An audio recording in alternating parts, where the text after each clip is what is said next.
आपने pin code के बारे में तो सुना ही होगा। हर जगह का एक सेपरेट पिन कोड होता है। जैसे कि आपका जो घर है वो किसी न किसी स्पेसिफिक पिन कोड के अंदर आता है। जनरली ये पिन कोड्स बहुत लार्ज एरिया को कवर करते हैं और ऐसे बहुत सारे पिन कोड्स पूरे कंट्री भर में मौजूद रहते हैं। लेकिन न्यूयॉर्क में करीब 43 बिल्डिंग्स ऐसे हैं जिनका अपना पिन कोड है। आपने सही सुना, एक अपार्टमेंट का अपना पिन कोड। क्यों? क्योंकि उनका साइज ही इतना ज्यादा है और एक अपार्टमेंट में ही इतने सारे ऑफिसेस मौजूद हैं कि एक तरह से वो किसी शहर के रीजन के बराबर के वर्थ का होता है। एक एक ऑफिस न्यूयॉर्क में जो है वो इतना रेवेन्यू जनरेट करता है और उन कंपनी का साइज इतना ह्यूज है कि वहां के करीब 43 बिल्डिंग्स का अपना अपना पिन कोड है। पिन कोड को जिप कोड भी कहा जाता है। World trade centre, empire state building, A&D building, बहुत सारे ऐसे बिल्डिंग्स हैं, 43 टोटल। और उन सारे का लिस्ट आप अपने स्क्रीन पे अभी देख सकते हो। फैक्ट नंबर 14, क्या आपको पता है कि जब दो लोगों में डिस्प्यूट हो रहा होता है, यानी दो लोग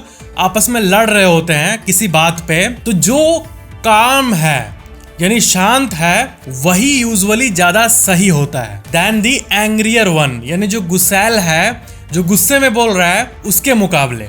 यानी दो जब लड़ते हैं तो देखना एक ज्यादा शांत रहता है और एक बोलता है। बहुत सारे केसेस में जब दो लोगों के बीच में आर्ग्यूमेंट होता है कुछ, तो ऐसे लोग जनरली ज्यादा होते हैं जो कि दोनों इधर से ये बोल रहा है उधर से वो बोल रहा है, दोनों एक ही लेवल पे लड़ाई कर रहे हैं। लेकिन कभी कभी ऐसा होता है कि दूसरा वाला शांत रहता है, पहला वाला बौक रहा होता है। तो क्या है कि स्टडीज में ये पाया गया है कि एंग्री होने से जजमेंट के ऊपर एक क्लाउड छा जाता है, यानी इंसान किसी भी बात को ठीक से जज नहीं कर पाता है। और यही कारण है कि जो काल्मर वन है वो ज्यादातर सही होता है, because anger clouds judgement power. Fact number 13, Excel आप अगर कंप्यूटर में खोलते हो, माइक्रोसॉफ्ट एक्सेल, और आप नीचे ऐसा डाउन प्रेस करते हो तो वो शीट लंबा होते जाता है, उसमें रो के नंबर आते हैं। तो उसमें 1 मिलियंथ रो जब आएगा तो करीब 9 घंटे लगते हैं।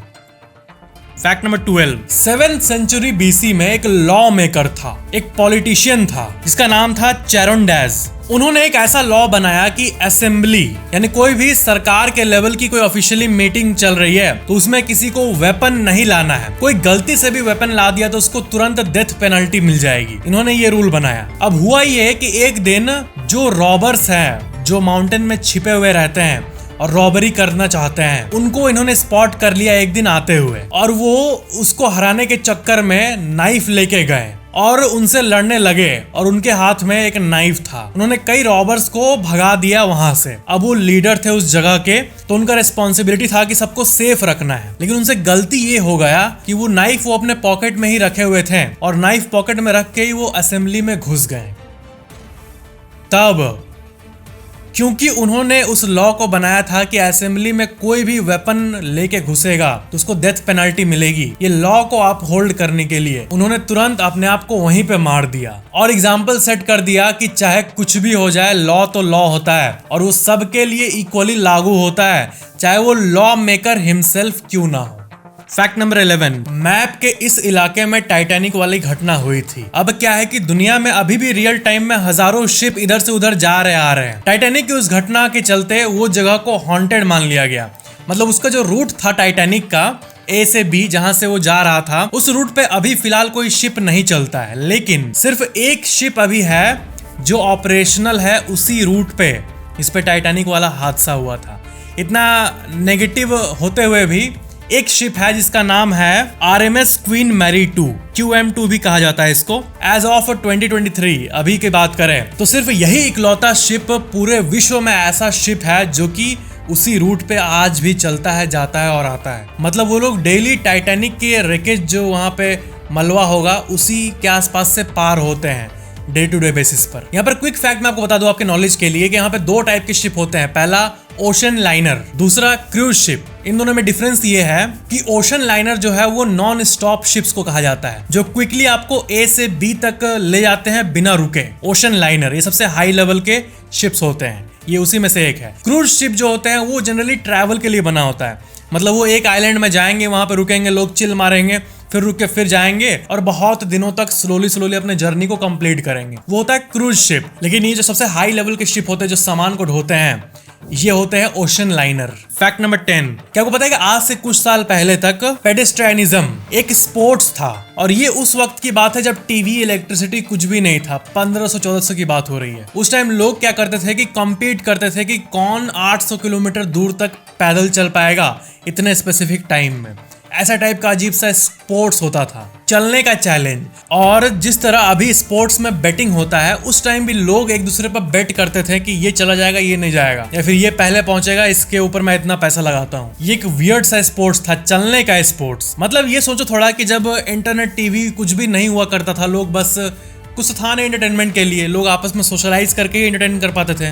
तो उस टाइम ऐसे ऐसे वियर्ड से स्पोर्ट्स क्या करते थे वो लोग। फैक्ट नंबर 9, अफ्रीका में एक इंसान गया वहां के कल्चर को देखने कि वहां के लोग कैसे रहते हैं, क्या उनका माइंडसेट होता है। उन्होंने एक बास्केट में बहुत सारे फलों को रखा और जाके एक पेड़ के सामने रख दिया। वहां पर बहुत सारे लड़के मौजूद थे, अफ्रीकन लड़के छोटे छोटे। उन्होंने कहा कि जो सबसे पहले दौड़ के बास्केट को ले आएगा, सारा फल, वो करीब 2-3 दिनों का खाना था उनका।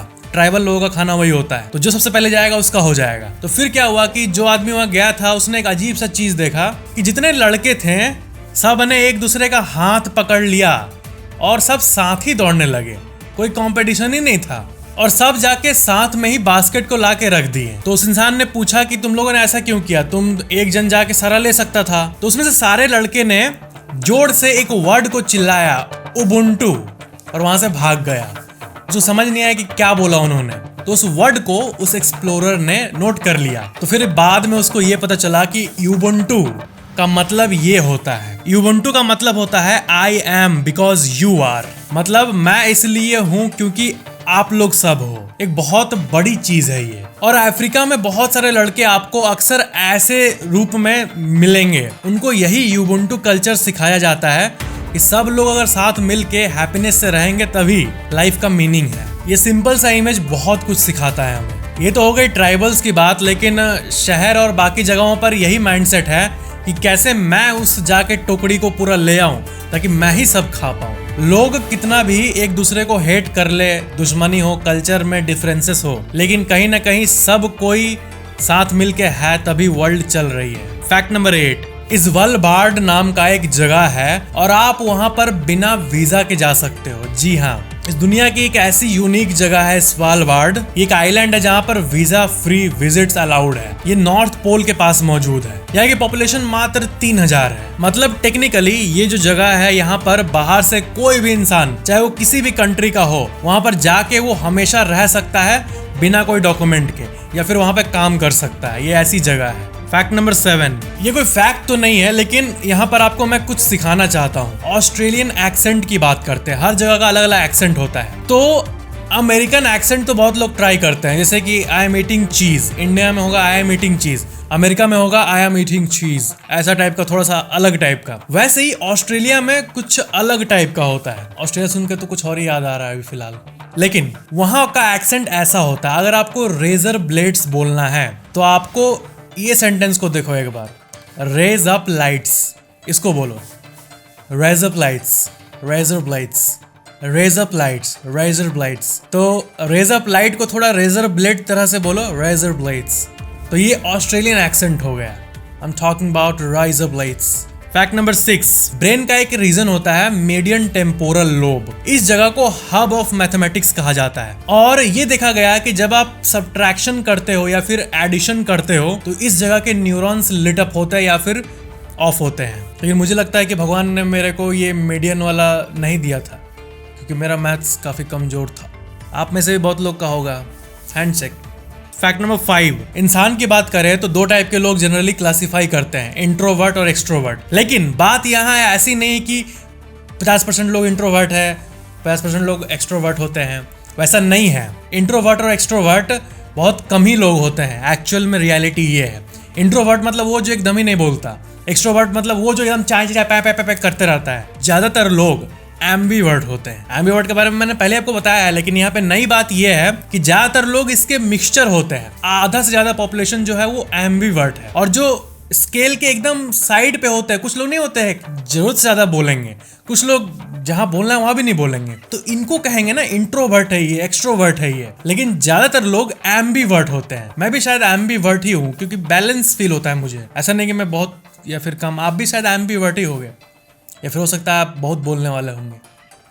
फैक्ट नंबर 4, ये एक नॉलेज के लिए फैक्ट है जो कि मुझे लगता है सबको पता होना चाहिए। ये बहुत खराब चीज के बारे में, ये अल्कोहल के बारे में है, ठीक है। लेकिन यहाँ पे नॉलेज की बात ये है कि जो अल्कोहल का दुकान होगा ना, उसमें आप नोटिस करना लिखा रहेगा FL of shop, FL of shop. आपको कभी जानने का मन नहीं करता है अल्कोहल की दुकान में FL शॉप या फिर FL ऑफ शॉप क्यों लिखा रहता है? तो देखो, इसमें FL का मतलब होता है फॉरेन लिकर, यानी विदेशी शराब मिलता है। FL ऑफ का मतलब क्या होता है? मतलब ये कि आपको लेके वहीं पर पीना नहीं है, वहां से थोड़ा ऑफ। FL ऑफ यानी वहां पे लेना है आपको, बस आपको खरीदने की परमिशन है। ऑफ मतलब वहां पे नहीं पीना है, आपको कहीं और जाके पीना है। तो FL ऑफ का मतलब यही होता है। तो अब आप नोटिस करोगे रोड के साइड में कि उसमें FL ऑफ शॉप लिखा हुआ है, जिसका मतलब आप समझ जाना। बहुत कम ही लोग को ये पता है। FL ऑफ मतलब लेके कहीं और जाके पियो, प्राइवेट में पियो। और सिर्फ FL लिखा हुआ है यानी वहां पर पीने का बंदोबस्त है, दुकान के अंदर ही रेस्टोरेंट पब कुछ होगा। ये बस नॉलेज के लिए था। ये तो फैक्ट मुझे लगता है बताना भी नहीं चाहिए था, लेकिन पता होना चाहिए ना। मैं भी देखा FL ऑफ क्यों लिखा हुआ है, मतलब मैं गया नहीं था, मैं ऐसे ही गाड़ी से जा रहा था तो देखा था बाहर। Fact number 3, high five. ये जो होता है हाई फाइव, तो चलो पहले तो ये किसी ने इन्वेंट किया था क्या? किसी ने पहली बार किया था क्या? लेकिन यहाँ पर क्लेम्स की बात करते हैं। क्लेम मतलब कोई ऐसी बात जो कि कोई क्लेम करता है कि उसने किया है। तो इस दुनिया के सबसे अजीब क्लेम्स में से एक है हाई फाइव का क्लेम। लॉस एंजलिस अमेरिका में एक बास्केटबॉल टीम है, उसमें 2 फेमस प्लेयर्स है, डस्टी बेकर और ग्लेन बुर्क। इन्होंने ये क्लेम किया है कि दुनिया में सबसे पहले हाई फाइव इन्होंने ही किया है। One of the weirdest claims ever. Fact number 2, 2006 में एक एंटी पायरेसी एड बनी थी। उस एड में ये डिपिक्ट किया गया था कि आप किसी की गाड़ी उठा लोगे क्या रोड पे से? नहीं करते हो ना, क्राइम है ना। वैसे इल्लीगली मूवी डाउनलोड मत करो और म्यूजिक को खरीदो, इल्लीगली डाउनलोड मत करो, म्यूजिक मेकर्स को सपोर्ट करो। एक एंटी पायरेसी एड बनाया गया था, और आपको पता है वो एंटी पायरेसी एड में जो म्यूजिक यूज किया गया था, उस एड के बैकग्राउंड में बज रहा था जो, वो खुद पायरेटेड था, लाइसेंस्ड नहीं था। यह है इस अजीब सी घटना से रिलेटेड आर्टिकल। फैक्ट नंबर 1, जिन लोगों के पास मैकबुक है उन लोगों के लिए फैक्ट है। मैकबुक का जो ट्रैक पैड होता है, माउस की तरफ जो यूज करते हो, उस पर क्लिक करते हो तो आपको ऐसा लगेगा कि वो क्लिक हो रहा है, लेकिन वो एक्चुअली में कभी क्लिक नहीं होता है। वो एक इल्यूजन है, वो जस्ट वाइब्रेट करता है, आपको ऐसा लगता है कि वो क्लिक हो रहा है। बहुत लोगों को नहीं पता। अगर आपके आसपास किसी के पास मैकबुक है, उनको अगर आप ये बात बोलोगे तो वो बोलेंगे अबे नोटिस कैसे नहीं किया मैंने। मतलब नॉर्मल विंडोज लैपटॉप अगर होता है नॉर्मली तो ट्रैक पैड पे क्लिक होता है, एक्चुअल में दबता है। मैक में नहीं दबता है। मैक में सिर्फ टच करोगे तो ऐसा लगेगा कि वो दब गया है, लेकिन एक्चुअली में वो सिर्फ इल्यूजन होता है। ये है एप्पल। तो ये थे आज के फैक्ट्स। वीडियो अच्छा लगा तो लाइक जरूर करना, और ऐसी और वीडियोस के लिए चैनल को सब्सक्राइब करके बेल आइकन जरूर ऑन कर लेना। इंस्टाग्राम का लिंक नीचे डिस्क्रिप्शन में मौजूद है। Thank you so much for watching this video. मिलते हैं अगले वीडियो में।